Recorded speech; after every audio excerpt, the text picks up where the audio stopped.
வாழ்க தமிழ். வணக்கம் ஆசிரியர் பெருமக்களே. ஆசிரியர் தகுதித் தேர்வு எழுத இருக்கின்ற உங்கள் அனைவருக்கும் வாழ்த்துக்களை தெரிவித்துக் கொள்கிறேன். இதுவரை 4 பாடங்கள் நான் யூடியூப் மூலமாக ஒளிபரப்பு செய்துள்ளேன். இது 5வது பாடம். பாடம் 4இல் ஆகுபெயர், இரட்டை கிளவி, அடுக்குத்தொடர், எழுத்துக்களின் பிறப்பு, பறவைகளின் ஒளிமரபு ஆகியவற்றையெல்லாம் பார்த்தோம். இதில் 5வது பாடத்தில் முதலில் பார்க்க இருப்பது எச்சம். பொருள் முற்றுப்பெறாமல் எஞ்சி நிற்கும் சொல் எச்சம் எனப்படும். பொருள் முற்றுப்பெறாமல் இருக்கும். நல்லா அந்த வார்த்தையை பார்த்தாவே தெரியும். படித்த மாணவன் அப்படின்னு இருக்கும். அப்போ படித்த அப்படிங்கிறது பார்த்திங்கன்னா பொருள் முற்றுப்பெறாமல் இருக்கிறது. அதனால தான் அது எச்சம் என்று அழைக்கப்படுகிறது. அதே போல் படித்து விடை எழுது அப்படின்னு சொல்கிறதும் எச்சம் தான், பெயரெச்சம். அதில் 2 வகை இருக்குது. ஒன்று பெயரெச்சம், இன்னொன்று வினையெச்சம். இந்த பெயரெச்சம் பார்த்திங்கன்னா 3 காலத்துலேயும் வரும். உதாரணமாக ஆடிய மாணவி அப்படின்னு வச்சுக்கோங்களேன். இந்த ஆடிய மாணவி அப்படிங்கிறது இறந்த கால பெயரெச்சத்தை குறிக்கிறது. ஆடுகின்ற மாணவி அப்படிங்கிறப்ப அது நிகழ்கால பெயரெச்சத்தை குறிக்குது. ஆடும் மாணவி அப்படின்னாக்கா எதிர்கால பெயரெச்சத்தை குறிக்குது. அதில் நிறைய வகைகளும் இருக்குது. தெரிநிலை பெயரெச்சம். உதாரணமாக எழுதிய கடிதம். இதில் பார்த்திங்கன்னா எழுதிய அப்படியே நிற்கிது. எழுதுதல் என்னும் செயலையும் குறிக்குது, இறந்த காலத்தையும் குறிக்குது. ஏன் இறந்த காலத்தை குறிக்குது? எழுதிய இத்து வருது அதில் இடைநிலை. அதனால் இறந்த காலத்தையும் தெளிவாக உணர்த்துகிறது. அதனால் இதற்கு தெரிநிலை பெயரெச்சம் அப்படின்னு பேர். அது அந்த செயலை மட்டும் குறிக்காமல் இறந்த காலத்தையும் குறிக்கின்ற காரணத்தினால் அது தெரிநிலை பெயரெச்சம் எனப்படும். அடுத்து குறிப்பு பெயரெச்சம். சிறிய கடிதம். இதில் பார்த்திங்கன்னா எந்த காலமும் இல்லாமல் இருக்கும். சொல்லினுடைய அந்த செயலை மட்டும்தான் குறிக்கல. அது செயலை மட்டும் குறிக்கல, காலத்தையும் குறிக்கல, பண்பை மட்டும் குறிக்குது. அது சிறிய அளவு அப்படிங்கிறத பண்பை மட்டும் குறிக்கின்ற காரணத்தினால் அவ்வாறு குறிப்பிடப்படுகிறது குறிப்பு பெயரெச்சம் அப்படின்னு அழைக்கப்படும். அடுத்து பார்த்திங்கன்னா வினையெச்சம். இந்த வினையெச்சத்தில் பார்த்திங்கனாக்கா படித்து முடித்தான். படித்து அப்படிங்கிற அந்த படி முடித்தான் அப்படிங்கிறப்ப அந்த வினையை கொண்டு முடியும் எச்சம் வினையெச்சம். பெயரெச்சத்தில் பார்த்திங்கன்னா ஆ அப்படிங்கிறது வரும். படித்த, ஆடிய. இங்கே பார்த்திங்கன்னா படித்து ஊ வரும். அதை வச்சு நம்ம கண்டுபிடிச்சிடலாம் அது பெயரெச்சமா அல்லது வினையெச்சமான்னு. இதுலேயும் 3 வகை. தெரிநிலை வினையெச்சம். எழுதி வந்தான். செயலையும் இறந்த காலத்தையும் அந்த காட்டுகின்ற காரணத்தினால் இது தெரிநிலை வினையெச்சம். அடுத்து குறிப்பு வினையெச்சம். இதில் காலத்தை காட்டாது. அப்படி ஏற்கனவே நம்ம இதுலேயும் சொன்னோம். பார்த்திங்கன்னா மெல்ல வந்தான், மெதுவாக அப்படிங்கிற பண்பை மட்டும்தான் குறிக்குது. இது காலத்தை காட்டவில்லை. அதனால் அது குறிப்பு வினையெச்சம். அடுத்து கடைசியாக முற்றச்சம். இந்த முற்றச்சம் அப்படிங்கிறது பார்த்திங்கனாக்கா மாதவி படித்தனள். படித்தனள் என்னும் சொல் படித்து என்னும் வினையெச்சம் பொருளை தருகின்ற காரணத்தினால் அது முற்றச்சம் என்று அழைக்கப்படுகிறது. அதனால் அந்த எச்சம் அப்படிங்கிறத ஞாபகம் வச்சுக்கோங்க. அடுத்து வேற்றுமை உருவு. வேற்றுமை. இந்த வேற்றுமை அப்படிங்கிறதும் ரொம்ப முக்கியமாக நாட்களில் பலமுறை கேட்கப்பட்டிருக்குது. பெயர் சொல்லின் பொருளை வேறுபடுத்தும் முறை வேற்றுமை எனப்படும். பெயர் சொல்லினுடைய அந்த பொருளை வேறுபடுத்துகின்ற முறைதான் வேற்றுமை எனப்படும். அதில் பார்த்திங்கன்னா பெயர் சொல்லுடன் இணைக்கப்படும் அசைகளை வேற்றுமை உருபுகள் என்கிறோம். இந்த வேற்றுமை உருபு இங்கே ஏற்கனவே மனசில் கூட இருக்கும் உங்கள்கிட்ட. அது 8 வகைப்படும். அதில் முதல் வேற்றுமை 8ஆம் வேற்றுமைக்கு உருபு இல்லை. மற்ற 2ஆம் வேற்றுமை முதல் 7ஆம் வேற்றுமை வரை உருபு இருக்குது. அதற்கு உள்ள தனித்தனியாக உருபு இருக்குது. உதாரணமாக எளிய வேகமாக சொல்லுவாங்க. 2ஆம் உறுப்புலேருந்து 8ஆம் 7வது வரைக்கும் பார்த்திங்கன்னா ஐ, ஆல், கு, இன், அது, கண் அப்படின்னு சொல்லுவாங்க. அதை தவிர இன்னும் சில உறுப்புகள் இருக்குது. இருந்தாலும் அந்த முக்கியமானது இதுதான். அதில் பார்த்திங்கன்னா இந்த 2ஆம் வேற்றுமை அப்படிங்கிறது பார்த்திங்கனாக்கா உருபு அப்படிங்கிறது ஐ தான் இருக்கும். உருபு ஐ. அதை வச்சு நம்ம எளிதாக கண்டுபிடிச்சிடலாம். கபிலர் பரணரை புகழ்ந்தார். பரணரை ஐ வந்திருக்கு பார்த்திங்களா. அந்த ஐ வந்தால் அது 2ஆம் வேற்றுமை. அதுலேயும் 4 வகை இருக்குது பார்த்திங்கன்னா.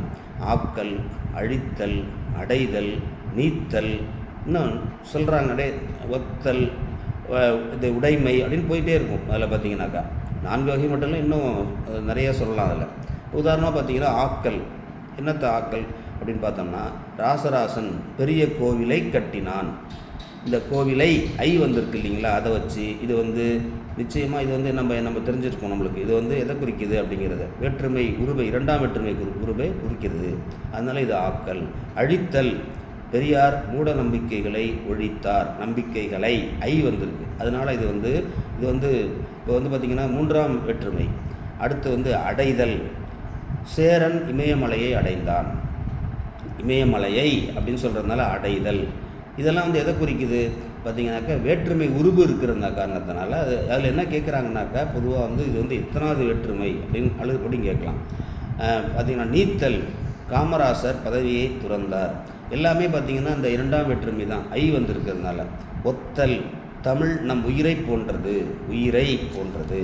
உடைமை, வள்ளுவர் பெரும் புகழை உடையவர், பெரும் புகழை உடையவர். அந்த ஐ வந்திருக்கிற காரணத்தினால இது எல்லாமே 2ஆம் வேற்றுமை தான். இந்த முதல் வேற்றுமைக்கு நம்ம உருவு இல்லைன்னு சொன்னோம். அது எப்படி சாதாரணமாக எப்படி இருக்குனாக்கா, ஒன்றுமே உருவு இல்லாமல் சாதாரணமாக இருக்கும். பாவை வந்தால், வளவன் வந்தான், வளவன் எழுதினான், அது மாதிரி தான் இருக்கும். அது மாதிரி அதில் எந்த விதமான இந்த வேற்றுமை உருவு இல்லாமல் இருந்துச்சுனாக்கா அது முதல் வேற்றுமை அப்படின்னு சொல்கிறோம். இந்த 2ஆம் வேற்றுமை தான் அதிகமாக நம்ம பெரும்பாலும் சொல்லுவோம். அதனுடைய ஓம உருவு ஐ அப்படிங்கிறது ஞாபகம் வச்சுக்கணும். 3ஆம் வேற்றுமை பார்த்திங்கன்னா ஆள் அப்படிங்கிறது தான் முக்கியமானது. அதில் ஆள், ஆண், ஒடு, ஓடு அப்படிங்கிறதும் வரலாம். உதாரணம் பார்த்திங்கன்னா மரத்தால் சிலை செய்தான். மரத்தால் ஆள் வந்திருக்கு பார்த்திங்களா, அதை வச்சு நம்ம கண்டுபிடிச்சிடலாம். அது 3ஆம் வேற்றுமை உருவு. அந்த 3ஆம் வேற்றுமை இருக்கிறது. அடுத்து புறந்தூமை நீரான், ஆண் அமையும். தாயொடு குழந்தை சென்றது. தாயொடு, ஒடு அப்படிங்கிறது வந்திருக்கு பாருங்கள். அமைச்சரோடு அலுவலர்கள் சென்றனர். ஓடு, அப்போ பார்த்திங்கன்னா ஆள், ஆண், ஒடு, ஓடு இதெல்லாம் 3ஆம் வேற்றுமையாக சொல்லப்படுகிறது. அடுத்து 4ஆம் வேற்றுமை. 4ஆம் வேற்றுமையில் ஓம உருவு பார்த்திங்கன்னா கூ அப்படிங்கிறத பயன்படுத்துகிறோம். கூ என்ற எழுத்தானது. பாரி முல்லைக்கு தேர் கொடுத்தான். முல்லைக்கு கூ, ஊ வந்திருக்குது. அதனால் இது எதை குறிக்குதுனாக்கா 4ஆம் வேற்றுமையை குறிக்குது. அது புகை, மனிதனுக்கு பகை. மனிதனுக்கு ஊ வந்திருக்கிற காரணத்தினால கூ அப்படிங்கிற அந்த எழுத்து வந்திருக்கிறதுனால அது பகையை அப்படிங்கிற குறிக்கிற காரணத்தினால் 4ஆம் வேற்றுமை உருவை குறிக்கிறது. 5ஆம் வேற்றுமை பார்த்திங்கன்னா பொதுவாக இன் அப்படிங்கிறது தான். அது இன் மட்டும் இல்லை, இல் அப்படிங்கிறதும் இருக்குது. இன், தமிழகத்தின் கிழக்கே வங்கக்கடல் உள்ளது. அடுத்தது பார்த்திங்கனாக்கா சிலேடை பாடுவதில் இல், சிலேடை அப்படிங்கிறத பாடுவதில் வல்லவர் காலமேகம். இப்போ பார்த்திங்கன்னா இன், இல் இதெல்லாம் 5ஆம் வேற்றுமை குறிக்குது. அடுத்தது பார்த்திங்கன்னா 6ஆம் வேற்றுமை. 6ஆம் வேற்றுமையில் என்ன வரும்னாக்கா அது, ஆது, ஆ அப்படிங்கிற அது மாதிரி வரும். இப்போ உதாரணமாக பார்த்திங்கனாக்கா ராமனது வில், அது ராமனுடைய வில் அப்படிங்கிறப்ப ராமனது வில், ராமனது வில் அப்படிங்கிறப்ப அது அப்படிங்கிறத குறிக்குது. 7ஆம் வேற்றுமையில் பார்த்திங்கன்னா கண், மேல், கீழ், கால், இல், இடம் இந்த சொற்கள்லாம் வந்திருக்கும். ஓம உருவா வந்திருக்கும். இரவின் கண் மழை பெய்தது. இரவில் மழை பெய்தது அப்படிங்கிறத இரவின் கண் மழை பெய்தது அப்படின்னு சொல்லுவாங்க. இப்போ நம்ம முதல் வேற்றுமை 8ஆம் வேற்றுமைக்கு ஓம உருவு இல்லை, அதனால் அதை விட்டுறலாம். மீதி உள்ளதை நல்லா ஞாபகம் வச்சுக்கணும். 2ஆம் வேற்றுமை, 3ஆம் வேற்றுமை, 4ஆம் வேற்றுமை, 5ஆம் வேற்றுமை, 6ஆம் வேற்றுமை, 7ஆம் வேற்றுமை ஒன்றுக்கும் தனித்தனியாக ஓம உருவு குறிப்பு. ரொம்ப முக்கியமாக ஐ, ஆல், கு, இன், அது, கண் அப்படிங்கிறது ஞாபகம் வச்சணும். அதில் இப்போ ஞாபகம் வச்சுருக்கிறப்ப முதல்ல ஐங்கிறது 2ஆம் வேற்றுமை, ஆல் அப்படிங்கிறது 3ஆம் வேற்றுமை, கு என்பது 4ஆம் வேற்றுமை, இன் என்பது 5ஆம் வேற்றுமை, அது என்பது 6ஆம் வேற்றுமை, கண் அப்படிங்கிறது 7ஆவது வேற்றுமை.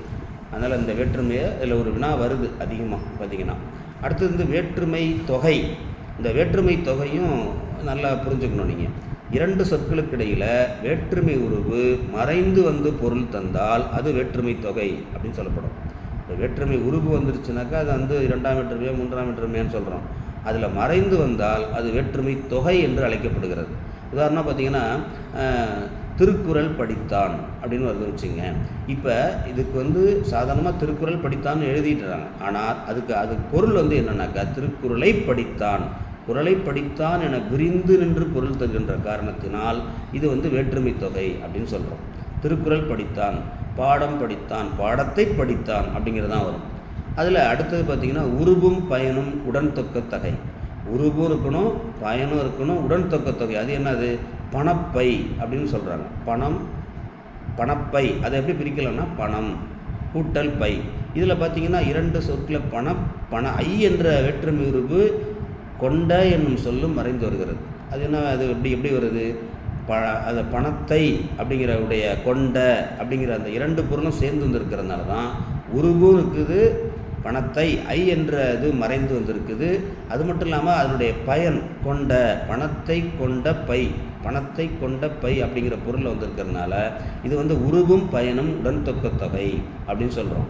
அடுத்தது பார்த்திங்கன்னா உருவும் பயனும் அந்த உடன் அதில் இரண்டாம் அதில் இன்னும் நிறைய வகையெல்லாம் சொல்லலாம். இரண்டாம் உருவும் பயனும் உடன் தொக்க தொகை அப்படின்னு சொல்கிறது உண்டு. அப்படின்னா என்ன அர்த்தம்னாக்கா பால் குடம், பாலை கொண்ட குடம், பால் குடம் அப்படின்னு சொல்லிடுறோம். ஆனால் அது என்னன்னாக்கா இரண்டாம் வேற்றுமை பாலை ஐ உருவும் பயனும் உடன் தொக்க தொகை. மூன்றாம் வேற்றுமை உருவும் பயனும் உடன் தொக்க தொகை அப்படிங்கிறதும் வரலாம். பொற்சிலை அப்படின்னா அதனுடைய பொருள் என்னன்னு பார்த்தீங்கன்னா பொன்னால் ஆள் வந்திருக்கு, அதனால் அது மூன்றாம் வேற்றுமை உருவும் பயனும் உடன் தொக்க தொகை. நான்காம் வேற்றுமை உருவும் பயனுடன் தொக்க தொகை அப்படின்னு வரலாம். மாட்டு கொட்டகை கூ வந்திருந்தால் தான் அது நம்ம நான்காம் வேற்றுமை உருவுன்னு சொல்கிறோம். ஆனால் இங்கே அந்த மறைந்து வந்திருக்கிற மாட்டு கொட்டகை, மாட்டுக்கு கொட்டகை, மாட்டுக்கு கட்டப்பட்ட கொட்டகை அப்படிங்கிற பொருள் விரிந்து வருகின்ற காரணத்தினால் இது நான்காம் வேற்றுமை உருவும் பயனும் உடன் தொக்க தொகை. அடுத்தது பார்த்திங்கன்னா வினைத்தொகை. இந்த வினைத்தொகையில் பார்த்திங்கன்னா ஆடுகொடி வளர்தமிழ் அப்படின்னு 2 சொல் இருக்குன்னு வச்சுக்கோங்களேன். ஆடு வளர் அப்படிங்கிறது வினைப்பகுதி, ஆடு அப்படிங்கிறது வினையை குறிக்குது. அது மாதிரி வளர் அப்படிங்கிறதும் வினையை குறிக்குது. இந்த கொடி தமிழ் அப்படிங்கிறது பார்த்திங்கன்னா பெயர் சொற்களை குறிக்கிறது. கொடி தமிழ் அப்படிங்கிறது இது 2 சேர்ந்து காலம் காட்டாத பெயரச்சங்களாக வருகிறது. காலம் காட்டும் இடைநிலையும் பெயரச்ச விகுதியும் மறைந்து வருகின்ற அந்த பெயரச்சத்தை தான் நம்ம என்னன்னு சொல்கிறோம்? வினைத்தொகைன்னு சொல்கிறோம். மறைந்து வருகின்ற காரணத்தினால் ஆடுகொடி. இப்போ உதாரணமாக கேட்பாங்க, ஆடுகொடி என்பது அப்படின்னு சொல்லிட்டு பண்பு தொகையா வினைத்தொகையா, அடுத்து வேறு ஏதாவது இன்னும் பெயரச்சமா வினையச்சமா அப்படின்னு 4 அந்த இது கொடுத்துருப்பாங்க. அதில் இந்த ஆடுகொடி என்பது வினைத்தொகையை குறிக்கிறது அப்படிங்கிறத நம்ம சரியான விடையை நம்ம எளிதாக கண்டுபிடிச்சணும். அடுத்தது பார்த்திங்கன்னா பண்புத்தொகை. இந்த பண்புத்தொகையை நீங்கள் நல்லா ஞாபகம் வச்சுருப்பீங்க. வெண்மை மை வந்தால் பண்புத்தொகை அப்படிங்கிறது பிரிக்கின்ற பொழுது அதை ஒரு சொல்ல 2ஆக பிரிக்கிறப்ப மை வந்தால் அது பண்புத்தொகைன்னு ஞாபகம் வச்சுங்க. உதாரணமாக வெண்ணிலவு கருங்குவளை அப்படின்னு வச்சுங்களேன். வெண்ணிலவுங்கிறத எப்படி பிரிக்கலாம்? வெண்மை கூட்டல் நிலவு. கருங்குவளை அப்படிங்கிறத கருமை கூட்டல் குவளை.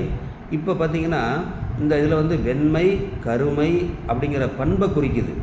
நிலவு குவளை ஆகிய அந்த பெயர் சொற்களையும் தழுவி நிற்கிறது. அதனால் இந்த இது பார்த்திங்கன்னா வெண்ணிலவு கருங்குவளை அப்படிங்கிற 2ம் பண்புத்தொகை. அப்போ வெண்மையால் ஆன கருமையால் ஆன ஆகிய அப்படிங்கிற அந்த பண்பு உறுப்புகள் மறைந்து வெண்மையான நிலவு, அதனுடைய பொருளை தான் வெண்மையான நிலவு கருமையாகிய குவளை என்றும் பொருள்களை தருகின்ற காரணத்தினால் இது பண்புத்தொகை எனப்படும். நீங்கள் எளிதாக ஞாபகம் வச்சுங்க. பிரிக்கிறப்ப மை வந்தால் அது பண்புத்தொகைன்னு ஞாபகம் வச்சுக்கலாம். அதில் இருபெயரட்டு பண்புத்தொகை அது பார்த்திங்கனாக்கா என்னென்னா பனை மரம் அப்படிங்கிறது பொது பெயர். மரம்னு சொல்கிறது எல்லாத்தையும் குறிக்கும். பனை அப்படிங்கிறது ஒரு குறிப்பிட்ட அந்த மரத்தை குறிக்குது. அதனால் இதில் பார்த்திங்கன்னா சிறப்பு பெயராக அந்த பனையை குறிக்கிறது முன்னாடியும், பொதுப்பெயராக இருக்கக்கூடிய மரம் அப்படிங்கிறது பின்னாடியும் இருக்க, இடையில் ஆகிய பனையாகிய மரம் அப்படிங்கிற அந்த பண்பு ஆகிய அப்படிங்கிற பண்பு உருவு மறைந்து வருகின்ற காரணத்தினால் இது இருபெயரட்டு பண்புத்தொகையில் இருபெயரட்டு பண்புத்தொகை. இது அடுத்தது ஓமைத்தொகை. இது இந்த வினாவும் அதிகமாக கேட்கக்கூடிய வாய்ப்பு இருக்குது. இதுலேயும் பார்த்திங்கன்னா உதாரணமாக மலர் அப்படிங்கிறது ஓமை, விழி அப்படிங்கிறது ஓமேயம். இடையில் பார்த்திங்கன்னா ஓம உருவு மறைந்து வந்திருக்கிறது, நல்லாவே தெரியுது.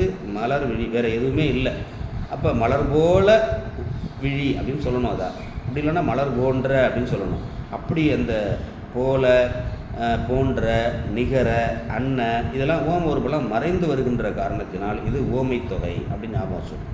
மலர்விழி அப்படின்னு சொன்னால் ஓமைத்தொகை. இந்த உம்மைங்கிறது நம்ம எளிதாக புரிஞ்சுக்கலாம். பார்த்திங்கன்னா இரவு பகல், தாய் தந்தை எப்படி இருக்கணும்? இரவும் பகலும், இரவும் பகலும், தாயும் தந்தையும் அப்படின்னு வரணும். ஆனால் அது வந்து எப்படி வந்துருச்சு? இங்கே விரிந்து பொருள் தருகிறது. இந்த எனும் இடைச்சொல் மறைந்து வந்திருக்குது. அதனால் இது உண்மை தொகை. மறைந்து ஓமோரு மறைஞ்சு வர்றது தான் தொகைன்னு சொல்லியிருக்கோம். அதில் இந்த அப்படிங்கிறது மறைந்து வருகின்ற காரணத்தினால் இது வந்து உண்மை தொகை. இப்போ உங்களுக்கு நல்லா எளிதாக புரிஞ்சிருக்கும். அடுத்தது வந்து பார்த்திங்கன்னா அன்மொழி தொகை. அது என்ன அன்மொழி தொகை? பொற்றொடி வந்தால், பொன்னாலான வளையலை அணிந்த பெண் வந்தால் அப்படிங்கிற இந்த ஆள் வந்திருக்கிற காரணத்தினால அந்த மூன்றாம் வேற்றுமை உறுப்பு ஆள் அது வந்திருக்குது. அப்புறம் ஆகிய என்னும் அதன் பயனும் மறைந்து வருகிறது. பொன்னால் ஆகிய அப்படிங்கிற அந்த பொருளில் வந்திருக்கிற காரணத்தினால அது வந்து அன்மொழி தொகை அப்படின்னு சொல்கிறாங்க. இப்போ பார்த்திங்கன்னா இப்படி தொகையில் வந்து நிறைய நீங்கள் வந்து பார்த்தோம். அதில் வந்து பார்த்திங்கன்னா ஓமை தொகை, உண்மை தொகை நல்லா எளிதாக புரிந்து கொள்ளக்கூடியது. பண்பு தொகை. இது மூணுலேயும் வினா வந்து வர்றதுக்கு வாய்ப்பு நிறைய இருக்குது பார்த்திங்கன்னா. அடுத்தது பார்த்திங்கன்னா இணைச்சொற்கள். அதுனா இணைச்சொற்கள் இணையாக வந்து பொருளுக்கு வலுவூட்டும் வலுவூட்டுவது வந்து இணைச்சொற்கள் என்று அழைக்கப்படும். இப்போ பார்த்திங்கன்னா தாய் குழந்தையை பாராட்டி சீராட்டி வளர்த்தாள். பாராட்டி வளர்த்தாள்னு சொல்லலாம். ஆனால் என்ன சொல்கிறாங்க? சீராட்டி வளர்த்தாள்னு சொல்லலாம். ஆனால் பாராட்டி சீராட்டி வளர்த்தாள் இதுதான் இணைச்சொல். ஒரே அந்த பொருள் ஒன்று தான். ஆனால் வந்து என்ன சொல்கிறாங்க? அதில் வந்து அது மாதிரி சொல்லக்கூடியது தான் இணைச்சொற்கள். அதில் வந்து அது 3 வகை இருக்குது. அதில் நேரிணை, ஒரு பொருளை தரும் இணை, ஒரே பொருளை தான் தருது. இணை நேரிணை. சீரும் சிறப்பும் அப்படின்னு வச்சுக்கோங்களேன். சீரும் அப்படிங்கிறதும் ஒரே பொருளை தான், சிறப்புங்கிறதும் ஒரே பொருள் தான். பேரும் புகழும், பேருங்கிறதும் ஒன்று தான், புகழுங்கிறது ஒன்று தான். 2 வந்திருக்கு. இந்த 2 சேர்ந்து வந்திருக்கிறதுனால இது வந்து நேரிணை இணைச்சொற்கள் அப்படின்னு சொல்லப்படுகிறது. அடுத்தது பார்த்திங்கன்னா எதிரிணை. அதில் எதிரிணை அப்படிங்கிறது என்ன? இரவு பகல், இரவும் பகலும். இதில் இரவு வேறு பகல் வேறு, 2 ஒன்றுக்கு ஒன்று எதிர்மாறி. அது மாதிரி உயர்வு தாழ்வு, உயர்வும் தாழ்வும் அப்படிங்கிற மாதிரி அந்த இணைச்சொற்கள் வந்து பார்த்திங்கன்னா இது மாதிரி வர்றது. அடுத்தது செரி இணை, பச்சை பசேல், வெள்ளை வெளேர். இது வந்து பார்த்திங்கன்னா செரி இணை அப்படின்னு அழைக்கப்படும். செருமையாக அந்த சொல்லை வந்து சாதாரணமாக பார்த்திங்கன்னா பச்சையாக இருக்குது அப்படின்னு சொல்கிறதுக்கு பதிலாக பச்சை பசேலாக இருக்கிறது அப்படின்னு சொல்கிறாங்க. அதே மாதிரி வெள்ளை அப்படின்னு சொல்கிறதுக்கு பதிலாக வெள்ளையாக இருக்குது அப்படிங்கிறதுக்கு பதிலாக என்ன சொல்கிறது? வெள்ளை வெளேர்னு இருக்குது அப்படின்னு சொல்லுவோம். அது மாதிரி உள்ளதான் சரி இணை என்று அழைக்கப்படுகிறது. இந்த இணைச்சொற்கள் அப்படிங்கிறது இது வந்து நேரிணை, அடுத்தது வந்து பார்த்திங்கன்னா எதிரிணை, அடுத்தது சரி இணை. இது வந்து இந்த மாதிரி நம்ம வந்து இது வந்து மறந்துருப்போம். இதை நம்ம படிக்கிறப்ப இதுதான் இந்த மாதிரி வினாக்களை தான் அவங்க வந்து கேட்குறதுக்கு நிறைய வாய்ப்பு இருக்குது. இவ்வாறு தொடர்ந்து நாம் வந்து இந்த இலக்கணத்தை வந்து ஏன் கற்பித்து கொண்டிருக்கிறோம் அப்படிங்கிறதுக்கு உங்களுக்கு மனசில் பதிய வைக்கணுங்கிறதுக்காக தான் இதை நான் அப்படி செய்கிறேன் அப்படிங்கிறது நல்லா புரிஞ்சுக்கோங்க. அதுக்கப்புறம் வினா வந்து எளிதாக நீங்கள் விடையை அளிச்சிடலாம், அதுக்காக தான். அதனால் வந்து நீங்கள் மற்றவர்களுக்கும் சொல்லுங்கள். அவ்வாறு சொல்லுகின்ற பொழுது அதனுடைய பயனை மற்றவர்களும் அடைவதற்கு வாய்ப்பு இருக்கும். வினா இந்த நீங்கள் நினைக்கலாம் என்ன நடத்திக்கிட்டே இருக்கிறாங்க அப்படின்னு. அப்படி கிடையாது. இதை நம்ம முதல்ல அடிப்படையாக புரிஞ்சுக்கிட்டோம்னா எளிதாக இலக்கணத்தை புரிந்து கொண்டு தான் எழுத வேண்டும். மனப்பாடம் செய்து எழுத முடியாது. அதனால தான் இதை சொல்கிறோம். அப்படி வினா வர்றப்ப அதுக்கு விளக்கம் நம்ம ஏற்கனவே சொல்லியிருக்கோம் அப்படிங்கிறத சொல்லணும். அப்போ அது உங்களுக்கு புரியும் என்று சொல்லி இந்த 5வது பாடம் அடுத்து விரைவில் வந்து இந்த ஒரு ஏறக்குறைய 10 பாடங்கள் அதில் முடிச்சிருவோம் அந்த இலக்கணத்தை. அதுக்கப்புறம் வினா வகைக்கு நம்ம வந்து இதில் எப்படிலாம் கேள்வி கேட்பாங்க அப்படிங்கிறத நம்ம பார்க்கலாம். அதுக்கப்புறம் இல்லைன்னா அந்த இலக்கணம் முடிச்சுட்டு ஆங்கிலத்தினுடைய இலக்கணம் அதையும் பார்த்துட்டு அதுக்கப்புறம் போனால் இன்னும் எளிதாக இருக்கும் அப்படின்னு சொல்லி விடைபெறுகிறேன். மீண்டும் அடுத்த 6வது வகுப்பில் சந்திப்போம். நன்றி, வணக்கம்.